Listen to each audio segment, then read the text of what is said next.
In this video lecture, we'll study about convolutional codes. Till now, we have studied about the block codes, linear block codes, in which if we give an input of k data bits, if we have k data bits, the output is n number of code bits which are transmitted to the receiver end. So this is the transmitter and this is the receiver. So a k data bit set is converted into a n code bit set which is further transmitted, where n is always greater than k. So in case of, this was the scenario for block codes, where we deal with a block of data, we convert that block of data into another block of code bits which is further transmitted. So in the case of block codes, we can say that the n code digit generated by this encoder in any particular time unit depends only on the block of k data input. So this block of n code bits depends only on this block of k data bits and nothing else within that time unit. And on the contrary, the convolution code, in case of convolution code, the block of n code bits, it is generated by an encoder in a particular time unit that depends not only on the k message digits, but it also depends on the data digits of n-1 time units. So dependence of this k code bit is on, the dependence of this n code bit is on k data bits plus n-1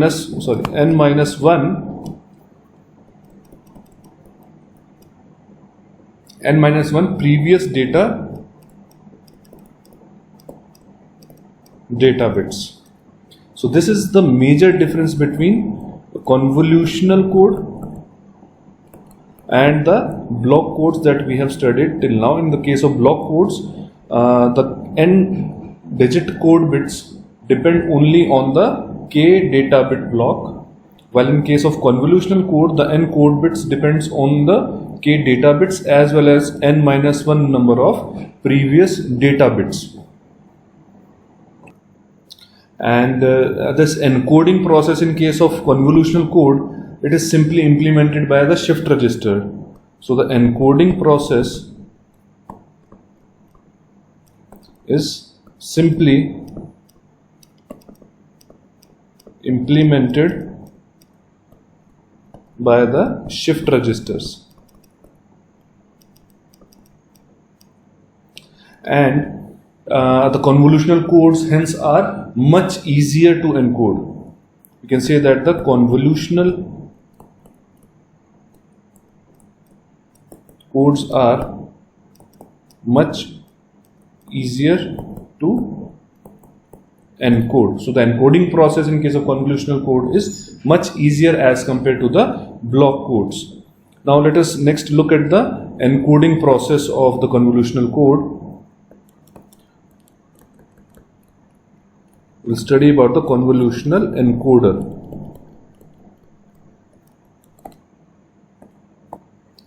So any convolutional encoder with constraint length n, if the constraint length is equal to n, it consists of n number of shift registers. If we assume that capital N is the constraint length, then this capital N will be the number of the shift registers that are used, and L number of modulo 2 adders are used. Okay, so let us just understand this concept of convolutional encoder with the help of an example. Let us take a simple example where the value of constraint length n is equal to 3, which will be equal to number of shift registers, and L is equal to 2. So let us draw this convolutional encoder and then we'll look at the working of it. So there are three shift registers, dk, dk minus 1, dk k minus 2, and from here we give the input bit stream,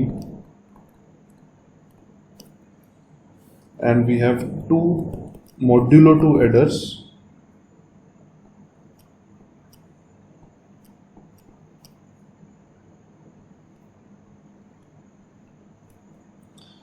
and this is the output, which is VK1, VK2, and we use a simple commutator to get the output from both the terminals. So let us take the example of the simple convolutional encoder, where we have the value of n, constant length as 3, and the value of L, that is number of modulo 2 adders, as 2. So we have 2 number of modulo 2 adders and 3 shift registers, which is equal to the number of constant length. And let us understand the working of this convolutional encoder with reference to the input digits 1, 1, 0, 1, 0. So this is your data bits. So we take this set of the data bit 1, 1, 0, 1, 0. We take a 5-bit data, which is given as input, that is 1, 1, 0, 1, 0, and we'll understand the working in reference to this input data. So initially all the contents of the registers are 0. We'll assume that initially the content of all registers is equal to 0. That means initially dk equal to dk minus 1 equal to dk minus 2 equal to 0. Now at time k is equal to 1, or you can say at time t is equal to 1, at t is equal to 1, we give input as the first bit. This first bit is given as input to this shift register, that is dk. So at t is equal to 1, dk is equal to 1, and the other two registers, that is dk minus 1, remains same, that is equal to 0. Now we apply the modulo 2 adder. So this is 1, this is 0, this is 0. So the output here vk plus 2, here in this case 0 and 1. If we do the modulo 2 addition of 0 and 1, or we can say XORing operation, it comes out to be 1. Similarly, vk minus 1 will be 0 and 1, again 1. So the output for the case when we input the first data bit 1 is equal to 1, 1. That is vk1 is equal to vk2, that is equal to 1. So the encoder output will be equal to 1, 1, corresponding to the first data bit. Now at time t is equal to 2, when we input the second data bit is also 1. So now this 1 was already in the shift register, that will be shifted to this bit, and dk will have 1. So the revised contents will be 1, 1 and 0. This is the first data bit, this is the second data bit that we are giving as input, and this was the initial content of the shift register. So at time t is equal to 2, dk is equal to dk minus 1 is equal to 1, and dk minus 2 is equal to 0. And now if you look at the output at two terminals, vk1 and vk2, it comes out to be 0 and 1. So the encoder output comes out to be 0, 1. Similarly, we can find out the encoder output for all the data bits, that is at time t is equal to 3, 4, 5, so on. Okay. Now one very important and interesting thing to note over here is that each data digit influences n group of L digits. Please make a note of it. Each data bit influences n groups of L digits. You can verify it with any of these two cases. Let's say this, if we're talking about this bit, that is second bit, this one. So this will influence n groups of L bits. The value of L over here is 2. So n groups will be 3 different groups. So this bit will propagate to this shift register as well as to this shift registers. So according to this, or you can say based on this particular bit, there will be 3 different sets of encoder output. So n groups of L bits are affected by each data bit. I am repeating once again. Let's say we are talking about this data bit. So when the next data bits, that is 0, 1, 0, are given as input, so this will propagate to the next shift register and further to the next shift register. So each time it will generate, due to this bit, it will generate 2 encoder output two encoder output, right? So that group consists of 2 bits. So when it moves to the next shift register, it will again generate an encoder output. Again it moves to this shift register, it will generate another output. So it generates 3 groups. So n groups, right? N over here is 3 of L digits. So encoder output, we know it is of 2 digits. So each data bit influences n groups of L digits. In this case, it is 3 groups of 2 digits each. Now, based on this concept, we cannot stop after entering the last bit 0. Because when we enter the last bit, at this point it will be 0. Okay, and previous to it, it will be 1 and then 0. The same order will be there, right? So if we enter the last bit 0 over here, so this 0 is only in this shift register. To get the proper output, the 0 needs to propagate through all the shift registers. So we need to enter 2 more zeros or dummy data to it. Okay, we need to enter 2 more dummy data, 0, 0, let's say, so that this 0, which is the last digit, it propagates through all the shift registers present over here. So we cannot stop at the last bit, rather we need to add 2 more dummy data to it so that the last digit also propagate through all the shift registers available to us. So in general we can say that we add n minus 1 number of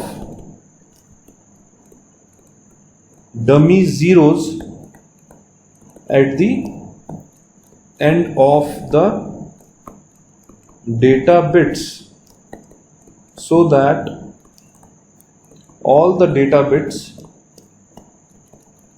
propagates through all the shift registers. This is a very important point to keep a note of it.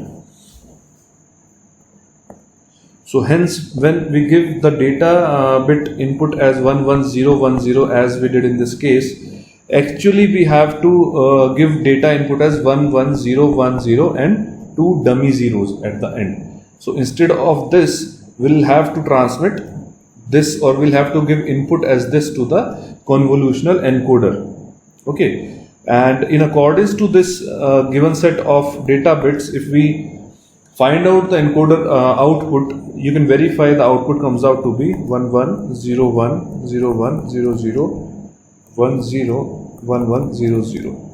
Okay, so you'll get 7 groups of L bits, because we are giving as input as 7 data bits instead of 5, we are giving 7. So we'll get 7 groups of L digits, which are 2 digits. So in general we can say that the number of digits in the code word will be equal to n plus k minus 1 into L. This is a very important expression. So this is the, in general, number of bits in the code word which is generated. Okay, so for this example, the value of capital N is equal to 3, value of k is equal to 5 minus 1 into L is equal to 2, which comes out to be 14 as this. Okay, and in practice this k, that is the number of data bits, is greater than equal to n, that is the number of shift registers or the constraint length. Hence we can say that this n is approximately equal to KL. This is a valid approximation because this is a very you can say generic case that the value of k is always greater than equal to n. So hence the rate will be equal to approximately equal to 1 upon L for a k data digit data word, for k bit data word. This is the rate. So one more difference we can note over here is that unlike block encoders, the convolutional encoders operate on a continuous basis, and each digit influences n groups of L digits that we have already seen just now. This concept of coding and decoding in case of convolutional codes, it is considerably facilitated by a concept known as code tree. With the help of code tree, we can easily encode any given data bits using this encoder circuit. So based on this encoder circuit, will make a code tree, and using that code tree you can easily find out the encoded data bit. Let us study the concept of this code bit, code tree. Okay, so which shows that the coded output for any possible sequence of data digits. It gives you the coded output for any possible sequence of data bits. So for the given example that we did just now, we'll try to make the code tree for that particular case. So initially the first input bit can either be 0 or 1. Okay, so if we take the example of the same convolutional encoder, if the input bit was 0, the output of encoder will be 0 0, and if the first bit was 1, the output will be 1 1. You can also verify it from the convolutional encoder, this convolutional encoder. If the first input bit is 0, let's say if the first input bit is 0,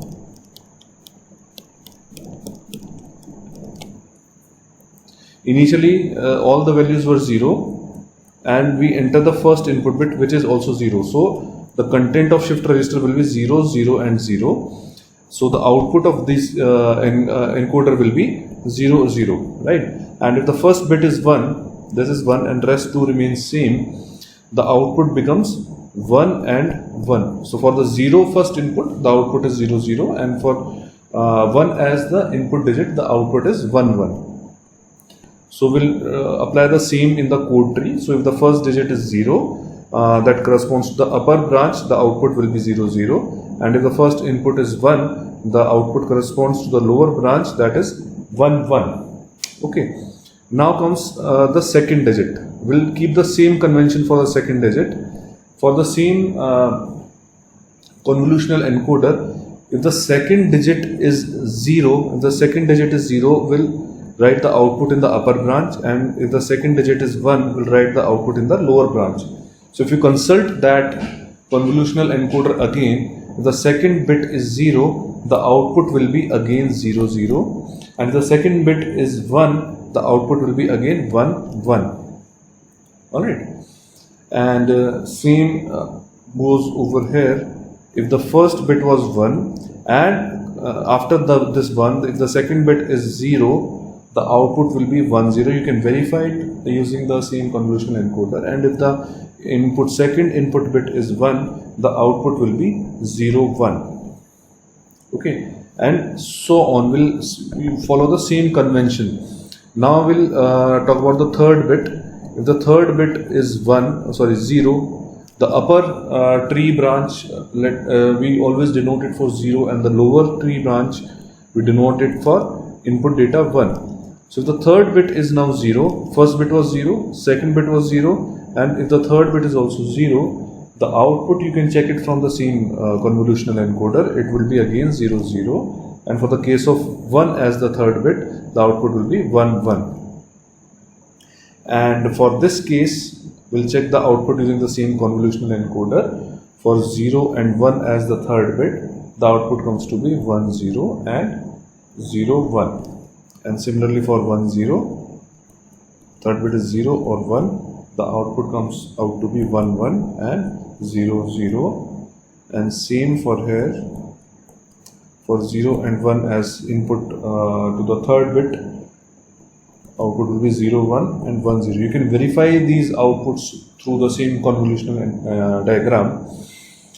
Now comes the fourth bit.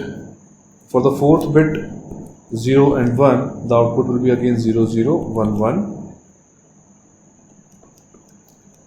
We can easily complete this diagram. You can verify it using the encoder.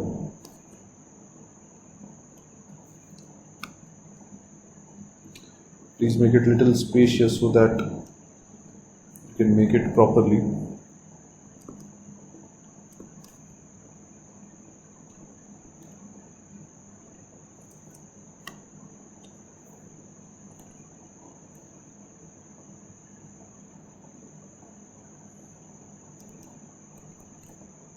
So in this manner you can complete this entire code tree, and based on the given input data. Now let's say the input data was your 1 1 0 1. Let me confirm the data input. It was 1 1 0 1 0 1 1 0 1 0. If we give this 5-bit input data, so the first bit is 1, so the first set of output will be corresponding to this will be 1 1, and the second bit is 1, second bit is 1, so again the output will be 0 1, which will be this. Third bit is 0 0, so the output will be 0 1, and so on. Using this tree you can write down the complete code. So this is the benefit of this code tree. You can easily map the convolutional encoder as the code data. So given any data bit, if this is the data bits, you can easily map these data bits using the code tree into code word. Okay, that is all for this lecture. I will discuss about the state transition representation of the convolutional encoder and the trellis diagram in the coming video lecture. Thank you.